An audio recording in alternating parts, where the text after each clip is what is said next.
The left dominates urban and black America because they understand PR and messaging way better than the right does. Simple and plain. They have to because they don't have many facts. Sorry, they just don't. And so let me start here. I didn't get why you were so strongly going after Matt Walsh for this tweet or his series of tweets. And so help me understand.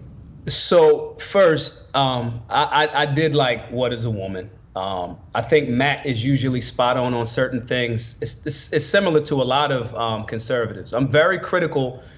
It's almost like if we're going into the tactic room, right? What does this actually prove? I just did an interview and, we discussed, a guy said, well, what would be wrong with All Lives Matter? And I'm like, well, there's nothing technically wrong with it. If you thought that, you should have said it before BLM said Black Lives Matter. It's just what it is. And everybody knows I don't really bang with BLM as an organization, but the phrase and the reductive component. And let me be clear. If we're trying to make inroads into black communities, these types of takes that have nothing to do with anything, kind of like just gives extreme leftists more of a tool to utilize against us. And what I mean by that is,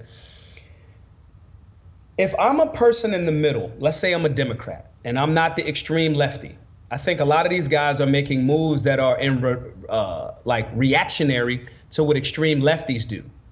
That doesn't advance conservative movements to people that may be in the middle in a democratic city. So we say a thing and then an extreme leftist packages it and says, see, they're minimizing your ability or the history of the transatlantic slave trade. Now, Matt may have not been trying to do that. I'm talking about from a tactical and strategic standpoint. The left dominates urban and black America because they understand PR and messaging way better than the right does. Simple and plain. They have to because they don't have many facts. Sorry, they just don't. So they have to be very good at smoke and mirrors and lying in PR because that's what a lot of public relations or perception and reality is. This, and I think maybe Matt's following maybe took it a little too, they got a little sensitive about it, but it's always one step in the right direction with a lot of conservatives. And then we say something that makes the job of my job a lot more difficult because it's like, damn, that sounds like you trying to downplay the role. And that's what every extreme leftist is going to do. Then there's the combination of all of these other things, all of these other statements, all of the, you got the Tatum saying, pretty much every black dude that gets shot by the police deserves it.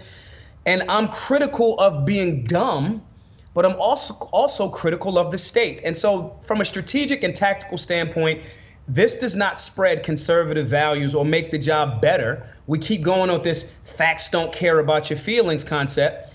And how has that been working out for us by not expressing any type of empathy first? Empathy first. If a person hears something like that, and if a leftist gets in their ear and they say they don't care about you and your people or your lineage's struggle, they don't care about the fact that redlining is a thing that still impacts black communities right now. They don't care that school choice is partially not a thing because the state, they don't care. They'll utilize that as ammo. So that's kind of like what my pushback was. But I still think the movie was cool. I still think Matt has a glorious beard. And, that's just that.